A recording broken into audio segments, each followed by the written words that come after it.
प्यारे भक्तों, वैसे तो लक्ष्मी माता को प्रसन्न करने के लिए अनेकों मंत्र हैं, लेकिन आज हम आपको एक ऐसा मंत्र सुनाने वाले हैं जो बेहद शक्तिशाली मंत्र है एवं लक्ष्मी माता को बहुत प्रिय है। यदि आपके जीवन में इस समय बहुत कर्ज चढ़ा हुआ है, पैसों की तंगी के कारण किसी भी कार्य को आप नहीं कर पा रहे, जीवन में चल रहे आर्थिक तंगी के कारण बच्चों की किसी भी इच्छा को पूरा नहीं कर पा रहे, कारोबार में घाटा हो रहा है, नौकरी में सफलता नहीं मिल रही, तो आज ऐसी सभी परेशानियों के लिए लक्ष्मी माता के इस मंत्र को आपको 108 बार जप करना है। मेरा वचन है कि यदि आप इस मंत्र को प्रतिदिन 108 बार जप करेंगे तो आपके घर में पैसों से संबंधित सभी परेशानियां हमेशा के लिए दूर हो जाएगी। लेकिन इस बात का विशेष ध्यान रखना कि इस मंत्र को पूर्ण रूप से आपको 108 बार जप करना है, तभी आपको इसका लाभ प्राप्त होगा। और यदि किसी कारण से आप इस मंत्र को जप नहीं कर सकते तो सबसे सरल उपाय है अपने मोबाइल में लगाकर प्रतिदिन इसे 108 बार चलाएं। ऐसा करने से भी माता लक्ष्मी प्रसन्न होकर आपके जीवन में धन का भंडार लगा देंगी। तो चलिए इस मंत्र की शुरुआत करते हैं। अद्य समस्त धन संपदिना कष्टान् समाप्तुं कुरु मां समृद्धिं कुरु। अद्य समस्त धन संपदिना कष्टान् समाप्तुं कुरु मां समृद्धिं कुरु। अद्य समस्त धन संपदिना कष्टान् समाप्तुं कुरु मां समृद्धिं कुरु। अद्य समस्त धन संपदिना कष्टान् समाप्तुं कुरु मां समृद्धिं कुरु। अद्य समस्त धन संपदिना कष्टान् समाप्तुं कुरु मां समृद्धिं कुरु। अद्य समस्त धन संपदिना कष्टान् समाप्तुं कुरु मां समृद्धिं कुरु। अद्य समस्त धन संपदिना कष्टान् समाप्तुं कुरु मां समृद्धिं कुरु। अद्य समस्त धन संपदिना कष्टान् समाप्तुं कुरु मां समृद्धिं कुरु। अद्य समस्त धन संपदिना कष्टान् समाप्तुं कुरु मां समृद्धिं कुरु। अद्य समस्त धन संपदिना कष्टान् समाप्तुं कुरु मां समृद्धिं कुरु। अद्य समस्त धन संपदिना कष्टान् समाप्तुं कुरु मां समृद्धिं कुरु। अद्य समस्त धन संपदिना कष्टान् समाप्तुं कुरु मां समृद्धिं कुरु। अद्य समस्त धन संपदिना कष्टान् समाप्तुं कुरु मां समृद्धिं कुरु। अद्य समस्त धन संपदिना कष्टान् समाप्तुं कुरु मां समृद्धिं कुरु। अद्य समस्त धन संपदिना कष्टान् समाप्तुं कुरु मां समृद्धिं कुरु। अद्य समस्त धन संपदिना कष्टान् समाप्तुं कुरु मां समृद्धिं कुरु। अद्य समस्त धन संपदिना कष्टान् समाप्तुं कुरु मां समृद्धिं कुरु। अद्य समस्तधनसम्पदिनः कष्टान् समाप्तुं कुरु, मां समृद्धिं कुरु। अद्य समस्तधनसम्पदिनः कष्टान् समाप्तुं कुरु, मां समृद्धिं कुरु। अद्य समस्तधनसम्पदिनः कष्टान् समाप्तुं कुरु, मां समृद्धिं कुरु। अद्य समस्तधनसम्पदिनः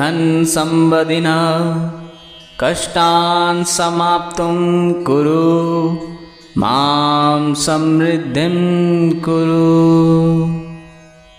अद्य समस्तधनसम्पदिनः कष्टान् समाप्तुं कुरु, मां समृद्धिं कुरु। अद्य समस्तधनसम्पदिनः कष्टान् समाप्तुं कुरु, मां समृद्धिं कुरु। अद्य समस्तधनसम्पदिनः कष्टान् समाप्तुं कुरु, मां समृद्धिं कुरु। अद्य समस्तधनसम्पदिनः कष्टान् समाप्तुं कुरु, मां समृद्धिं कुरु।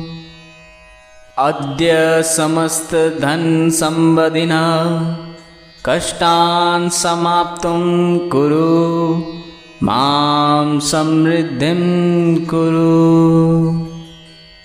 अद्य समस्तधनसम्पदिनः कष्टान् समाप्तुं कुरु, मां समृद्धिं कुरु। अद्य समस्तधनसम्पदिनः कष्टान् समाप्तुं कुरु, मां समृद्धिं कुरु। अद्य समस्तधनसम्पदिनः कष्टान् समाप्तुं कुरु, मां समृद्धिं कुरु। अद्य समस्तधनसम्पदिनः कष्टान् समाप्तुं कुरु, मां समृद्धिं कुरु। अद्य समस्तधनसम्पदिनः कष्टान् समाप्तुं कुरु, मां समृद्धिं कुरु। अद्य समस्तधनसम्पदिनः कष्टान् समाप्तुं कुरु, मां समृद्धिं कुरु। अद्य समस्तधनसम्पदिनः कष्टान् समाप्तुं कुरु, मां समृद्धिं कुरु। अद्य समस्तधनसम्पदिनः कष्टान् समाप्तुं कुरु, मां समृद्धिं कुरु। अद्य समस्तधनसम्पदिनः कष्टान् समाप्तुं कुरु, मां समृद्धिं कुरु। अद्य समस्तधनसम्पदिनः कष्टान् समाप्तुं कुरु, मां समृद्धिं कुरु। अद्य समस्तधनसम्पदिनः कष्टान् समाप्तुं कुरु, मां समृद्धिं कुरु। अद्य समस्तधनसम्पदिनः कष्टान् समाप्तुं कुरु, मां समृद्धिं कुरु। अद्य समस्तधनसम्पदिनः कष्टान् समाप्तुं कुरु मां समृद्धिं कुरु। अद्य समस्तधनसम्पदिनः कष्टान् समाप्तुं कुरु मां समृद्धिं कुरु। अद्य समस्तधनसम्पदिनः कष्टान् समाप्तुं कुरु मां समृद्धिं कुरु।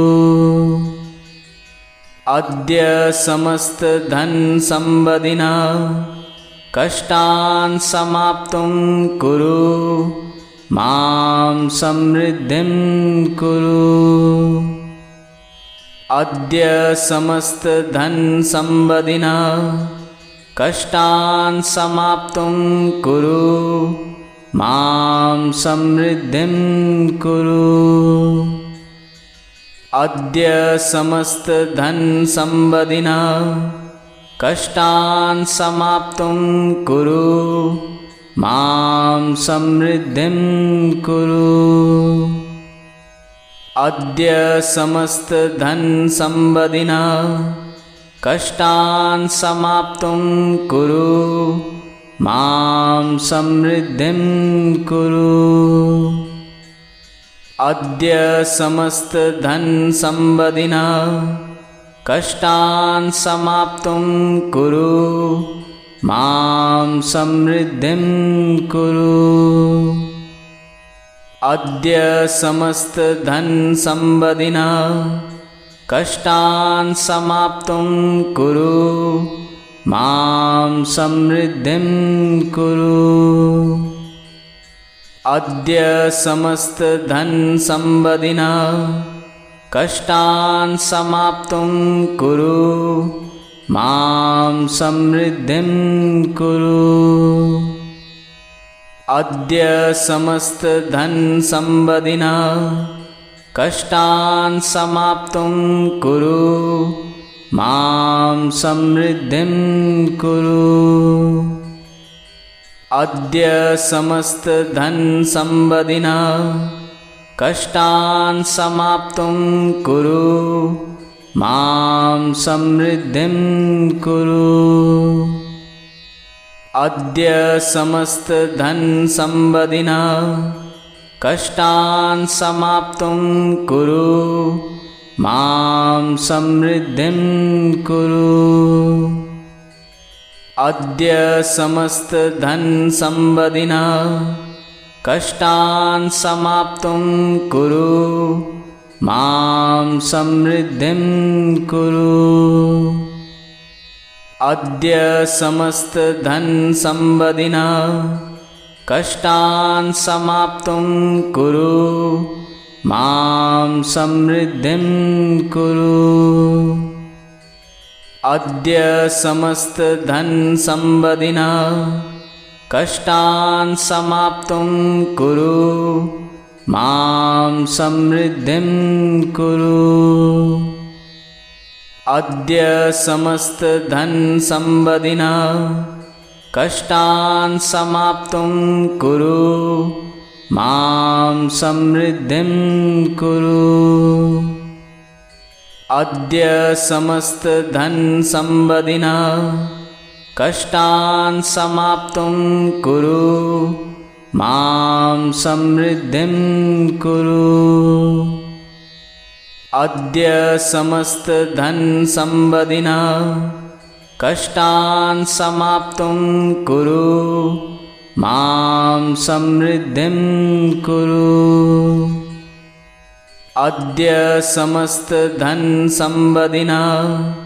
कष्टान् समाप्तुं कुरु मां समृद्धिं कुरु। अद्य समस्तधनसम्पदिनः कष्टान् समाप्तुं कुरु मां समृद्धिं कुरु। अद्य समस्तधनसम्पदिनः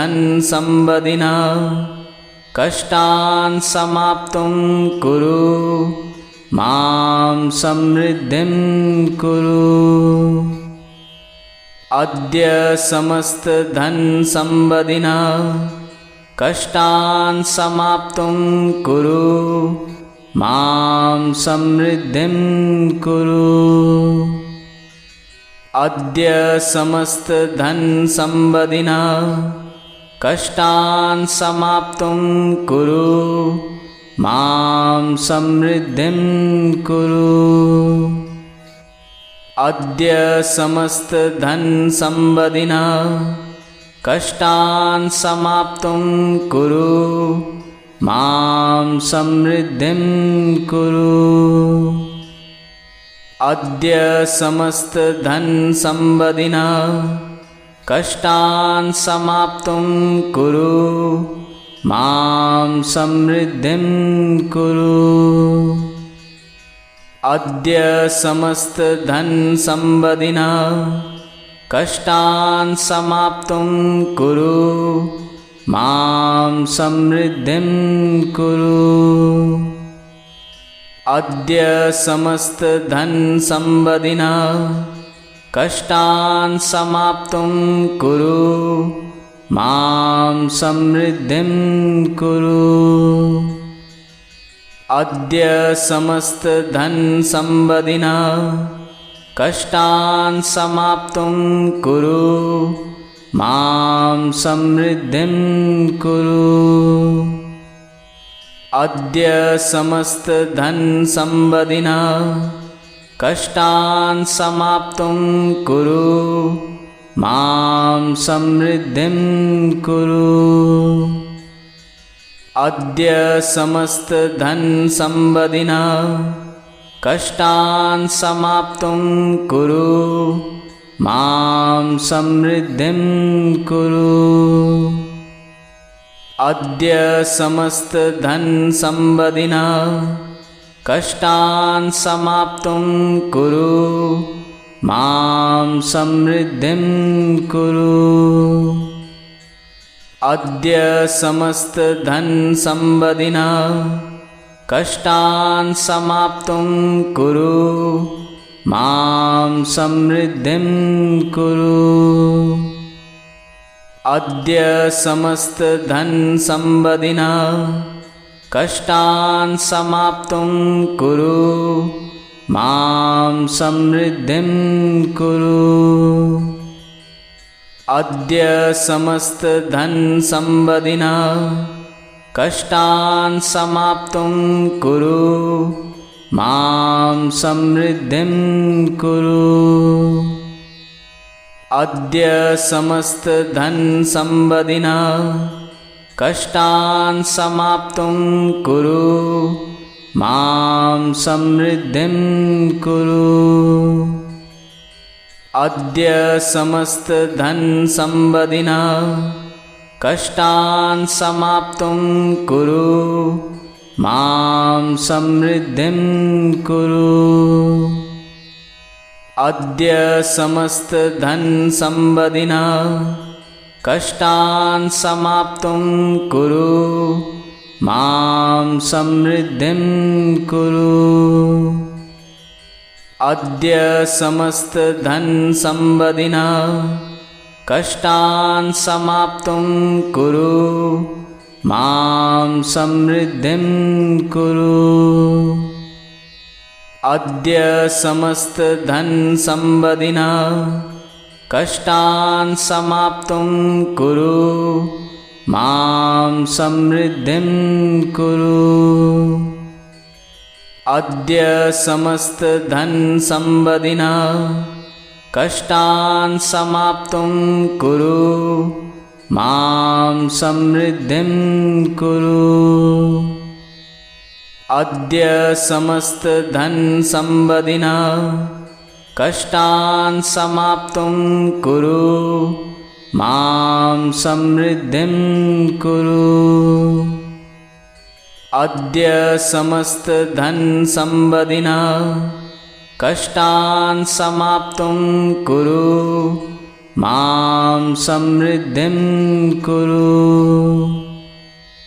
अद्य समस्तधनसम्पदिना कष्टान् समाप्तुं कुरु मां समृद्धिं कुरु। अद्य समस्तधनसम्पदिनः कष्टान् समाप्तुं कुरु, मां समृद्धिं कुरु।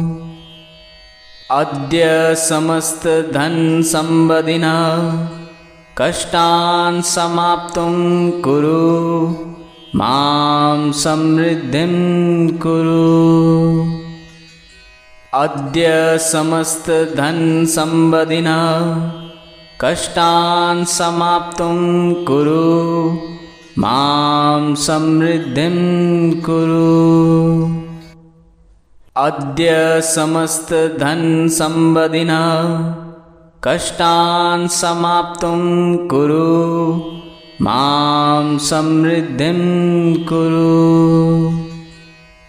अद्य समस्तधनसम्पदिनः कष्टान् समाप्तुं कुरु, मां समृद्धिं कुरु। अद्य समस्तधनसम्पदिनः कष्टान् समाप्तुं कुरु, मां समृद्धिं कुरु। अद्य समस्तधनसम्पदिनः कष्टान् समाप्तुं कुरु, मां समृद्धिं कुरु। अद्य समस्तधनसम्पदिनः कष्टान् समाप्तुं कुरु, मां समृद्धिं कुरु।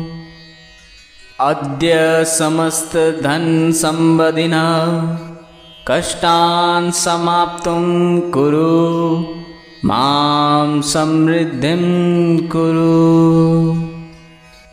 अद्य समस्तधनसम्पदिनः कष्टान् समाप्तुं कुरु, मां समृद्धिं कुरु। अद्य समस्तधनसम्पदिनः कष्टान् समाप्तुं कुरु, मां समृद्धिं कुरु।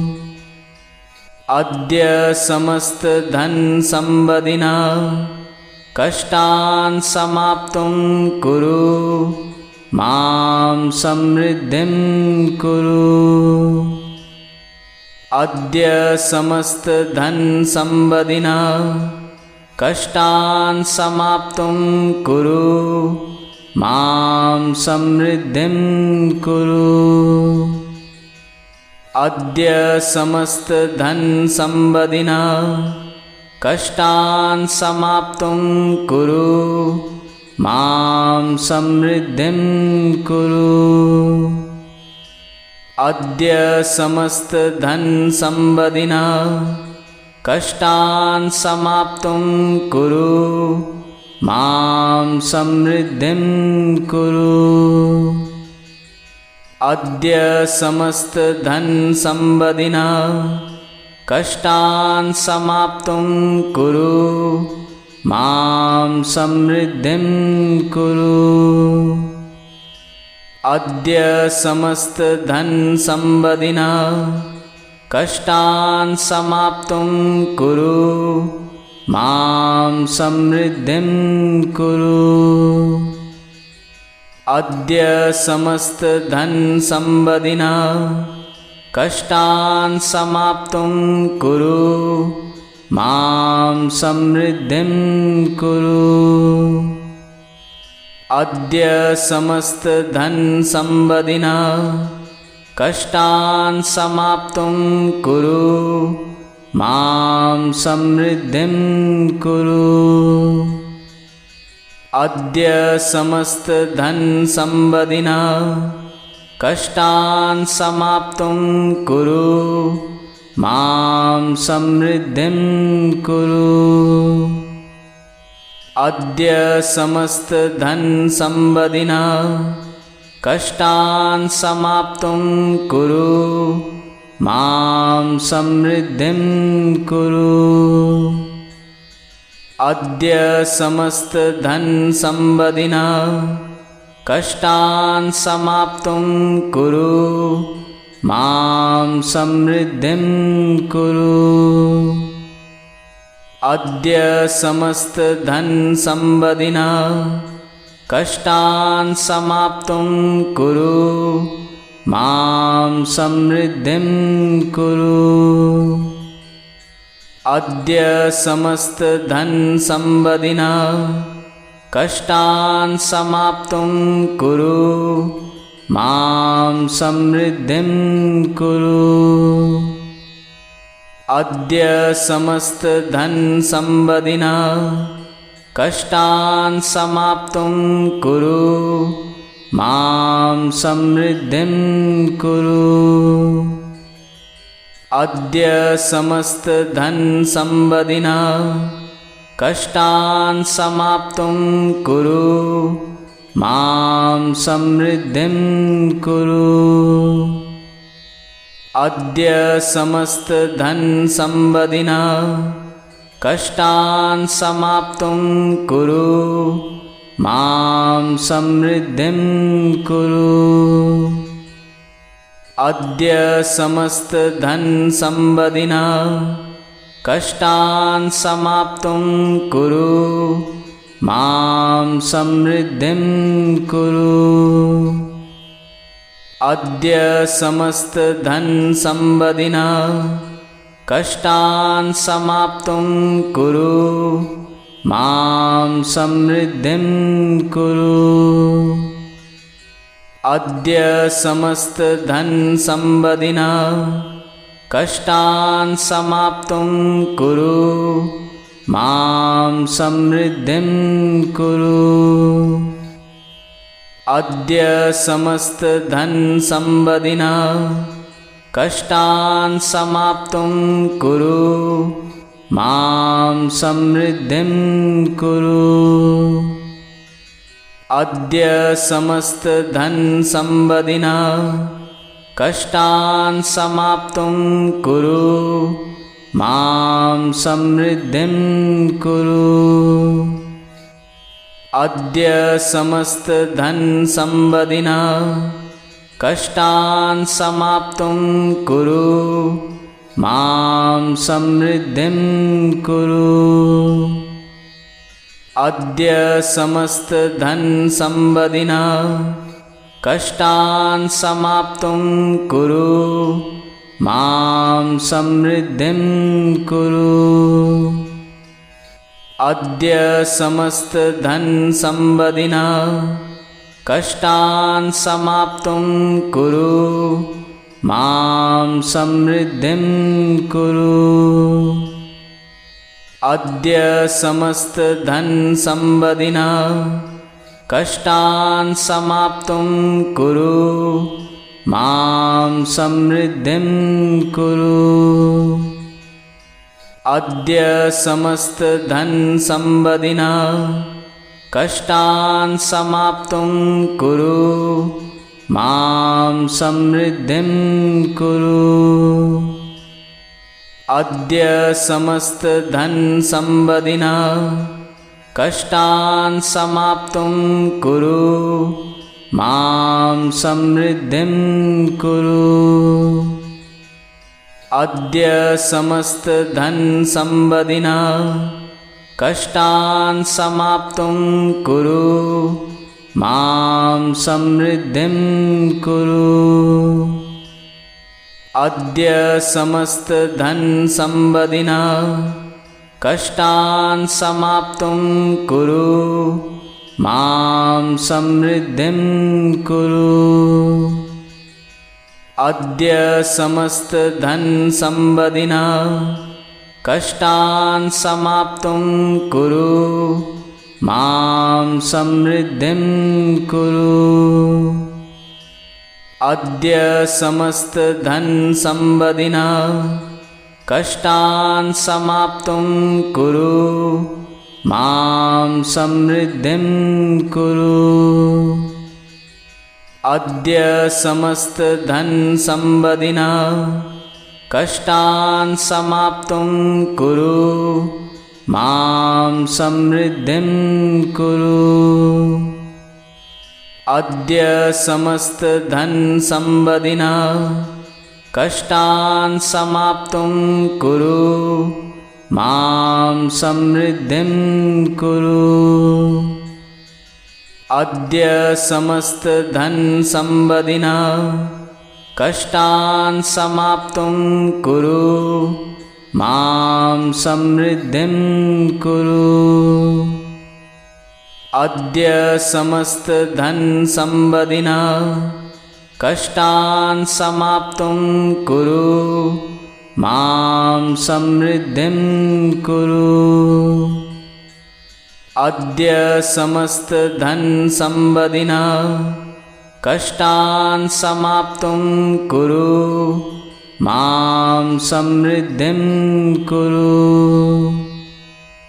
अद्य समस्तधनसम्पदिना कष्टान् समाप्तुं कुरु मां समृद्धिं कुरु। अद्य समस्तधनसम्पदिना कष्टान् समाप्तुं कुरु मां समृद्धिं कुरु। अद्य समस्तधनसम्पदिना कष्टान् समाप्तुं कुरु मां समृद्धिं कुरु। अद्य समस्तधनसम्पदिना कष्टान् समाप्तुं कुरु मां समृद्धिं कुरु। अद्य समस्तधनसम्पदिना कष्टान् समाप्तुं कुरु मां समृद्धिं कुरु। अद्य समस्तधनसम्पदिना कष्टान् समाप्तुं कुरु मां समृद्धिं कुरु। अद्य समस्तधनसम्पदिना कष्टान् समाप्तुं कुरु मां समृद्धिं कुरु। अद्य समस्तधनसम्पदिना कष्टान् समाप्तुं कुरु मां समृद्धिं कुरु। अद्य समस्तधनसम्पदिना कष्टान् समाप्तुं कुरु मां समृद्धिं कुरु।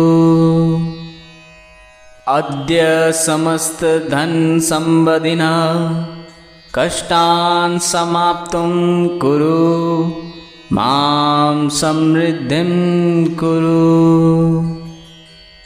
अद्य समस्तधनसम्पदिना कष्टान् समाप्तुं कुरु मां समृद्धिं कुरु। अद्य समस्तधनसम्पदिना कष्टान् समाप्तुं कुरु मां समृद्धिं कुरु। अद्य समस्तधनसम्पदिना कष्टान् समाप्तुं कुरु मां समृद्धिं कुरु।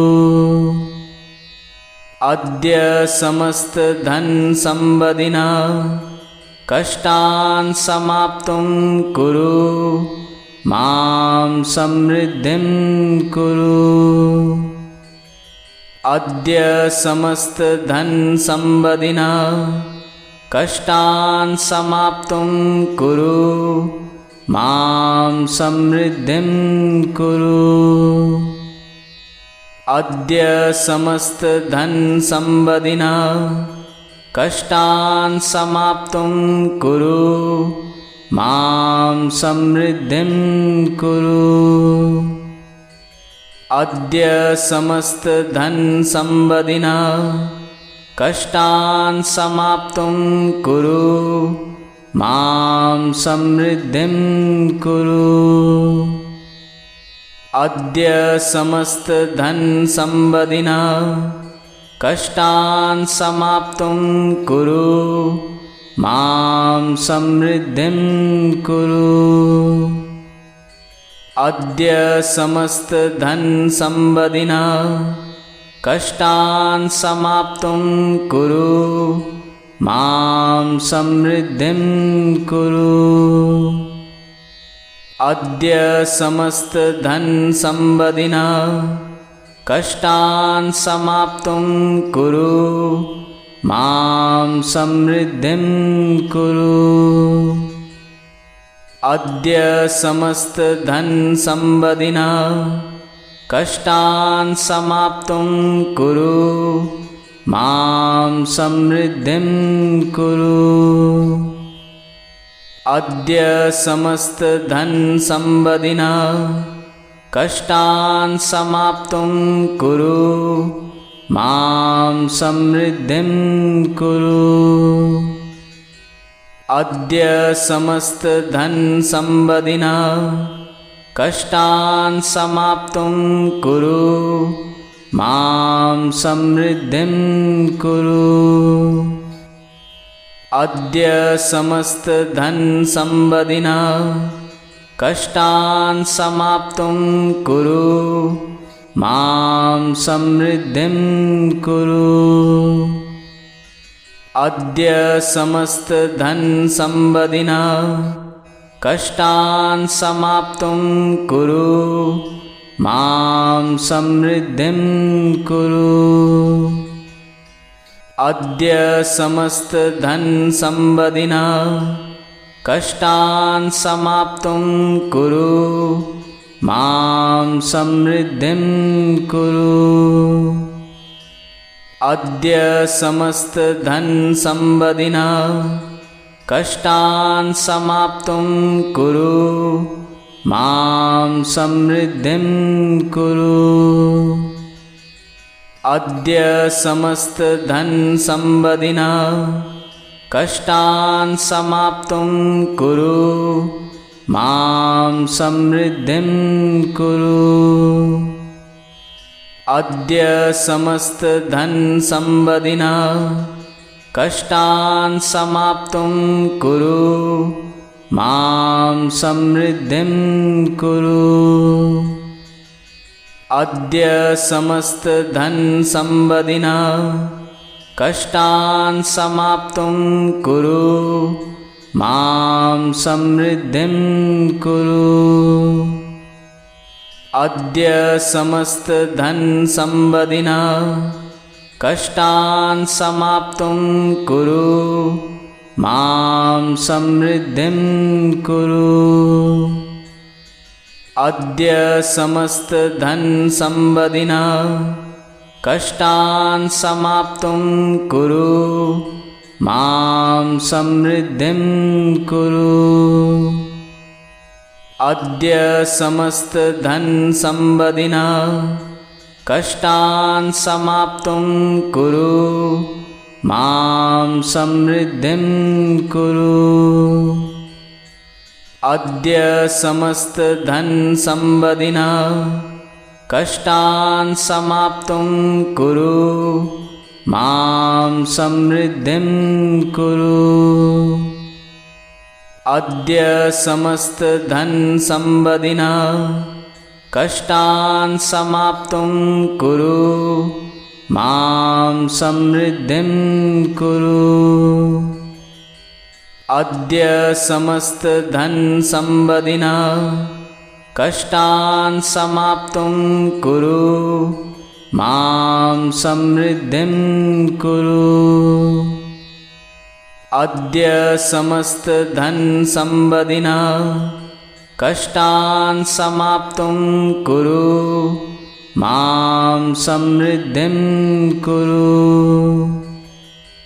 अद्य समस्तधनसम्पदिनः कष्टान् समाप्तुं कुरु, मां समृद्धिं कुरु।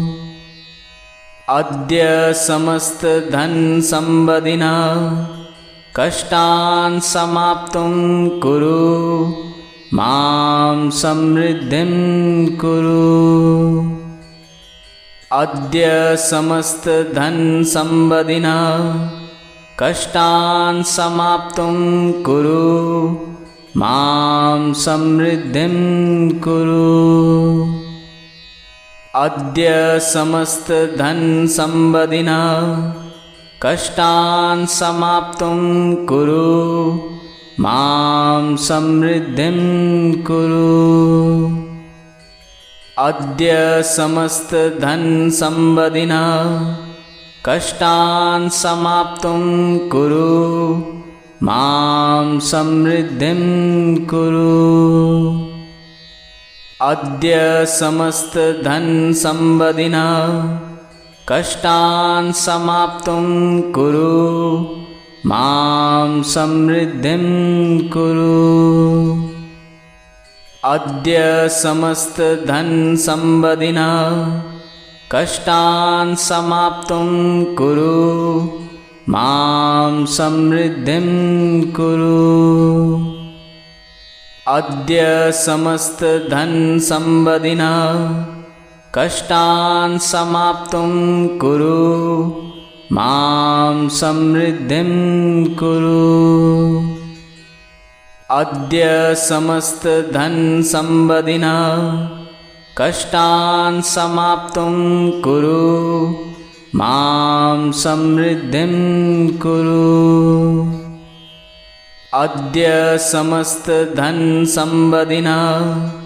कष्टान् समाप्तुं कुरु मां समृद्धिं कुरु। अद्य समस्तधनसम्पदिनः कष्टान् समाप्तुं कुरु मां समृद्धिं कुरु। अद्य समस्तधनसम्पदिनः कष्टान् समाप्तुं कुरु मां समृद्धिं कुरु। अद्य समस्तधनसम्पदिनः कष्टान् समाप्तुं कुरु मां समृद्धिं कुरु। अद्य समस्तधनसम्पदिनः कष्टान् समाप्तुं कुरु मां समृद्धिं कुरु। अद्य समस्तधनसम्पदिनः कष्टान् समाप्तुं कुरु मां समृद्धिं कुरु। अद्य समस्तधनसम्पदिनः कष्टान् समाप्तुं कुरु मां समृद्धिं कुरु। अद्य समस्तधनसम्पदिनः कष्टान् समाप्तुं कुरु मां समृद्धिं कुरु। अद्य समस्तधनसम्पदिनः कष्टान् समाप्तुं कुरु मां समृद्धिं कुरु। अद्य समस्तधनसम्पदिनः कष्टान् समाप्तुं कुरु मां समृद्धिं कुरु। अद्य समस्तधनसम्पदिनः कष्टान् समाप्तुं कुरु मां समृद्धिं कुरु। अद्य समस्तधनसम्पदिनः कष्टान् समाप्तुं कुरु मां समृद्धिं कुरु। अद्य समस्तधनसम्पदिनः कष्टान् समाप्तुं कुरु मां समृद्धिं कुरु। अद्य समस्तधनसम्पदिनः कष्टान् समाप्तुं कुरु मां समृद्धिं कुरु। अद्य समस्तधनसम्पदिनः कष्टान् समाप्तुं कुरु मां समृद्धिं कुरु। अद्य समस्तधनसम्पदिना कष्टान् समाप्तुं कुरु मां समृद्धिं कुरु। अद्य समस्तधनसम्पदिना कष्टान् समाप्तुं कुरु मां समृद्धिं कुरु। अद्य समस्तधनसम्पदिना कष्टान् समाप्तुं कुरु मां समृद्धिं कुरु। अद्य समस्तधनसम्पदिना कष्टान् समाप्तुं कुरु मां समृद्धिं कुरु। अद्य समस्तधनसम्पदिना कष्टान् समाप्तुं कुरु मां समृद्धिं कुरु। अद्य समस्तधनसम्पदिना कष्टान् समाप्तुं कुरु मां समृद्धिं कुरु। अद्य समस्तधनसम्पदिना कष्टान् समाप्तुं कुरु मां समृद्धिं कुरु। अद्य समस्तधनसम्पदिना कष्टान् समाप्तुं कुरु मां समृद्धिं कुरु। अद्य समस्तधनसम्पदिना कष्टान् समाप्तुं कुरु मां समृद्धिं कुरु। अद्य समस्तधनसम्पदिना कष्टान् समाप्तुं कुरु मां समृद्धिं कुरु। अद्य समस्तधनसम्पदिना कष्टान् समाप्तुं कुरु मां समृद्धिं कुरु। अद्य समस्तधनसम्पदिना कष्टान् समाप्तुं कुरु मां समृद्धिं कुरु। अद्य समस्तधनसम्पदिना कष्टान् समाप्तुं कुरु मां समृद्धिं कुरु।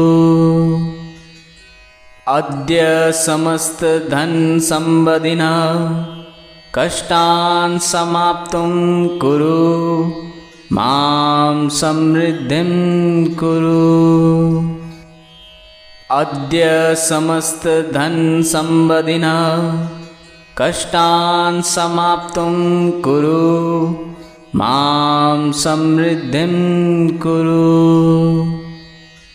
अद्य समस्तधनसम्पदिना कष्टान् समाप्तुं कुरु मां समृद्धिं कुरु।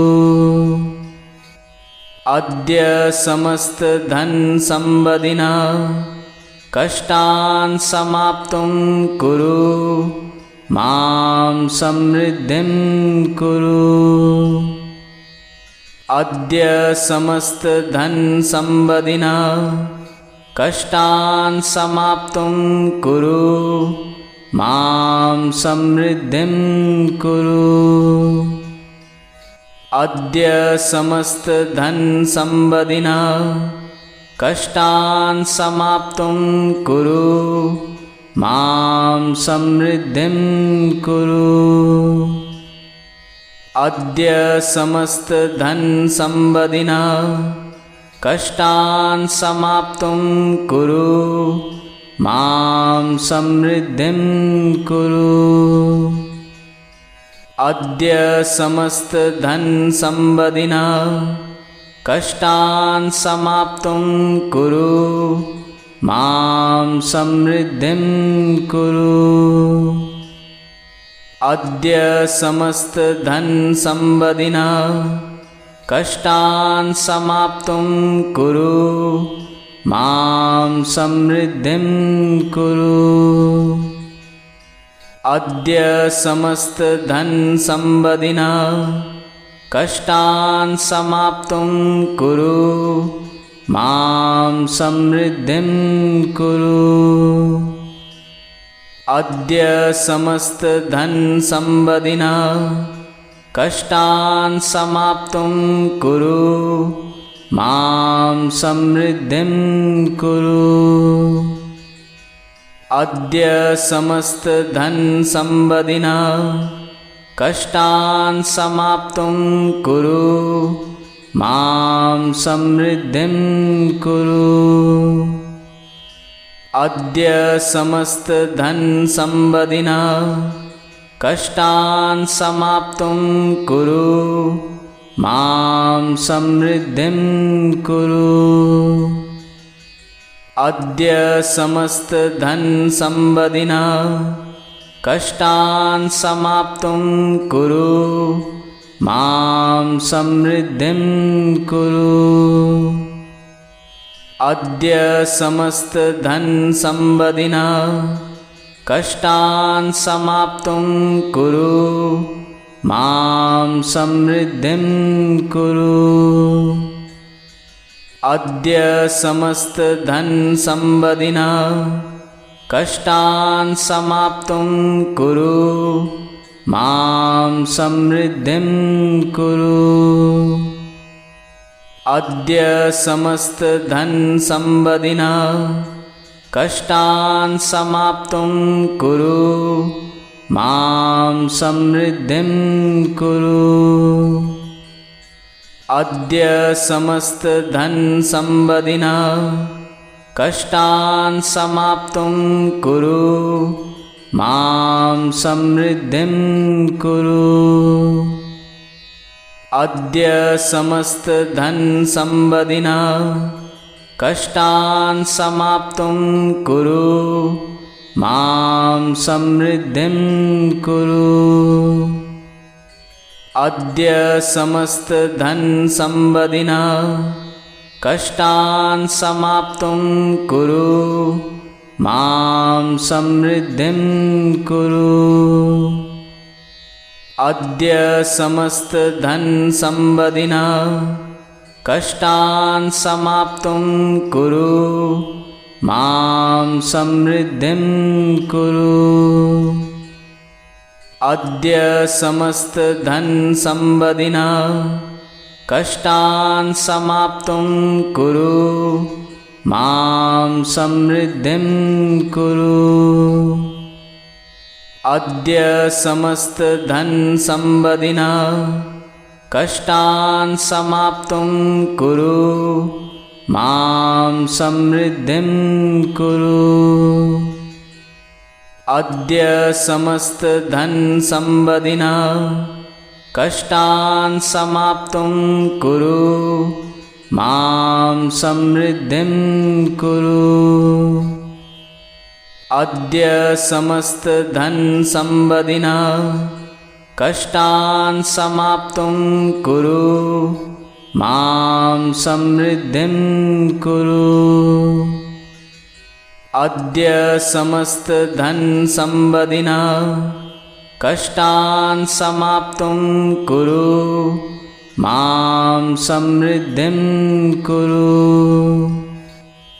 अद्य समस्तधनसम्पदिनः कष्टान् समाप्तुं कुरु, मां समृद्धिं कुरु। अद्य समस्तधनसम्पदिनः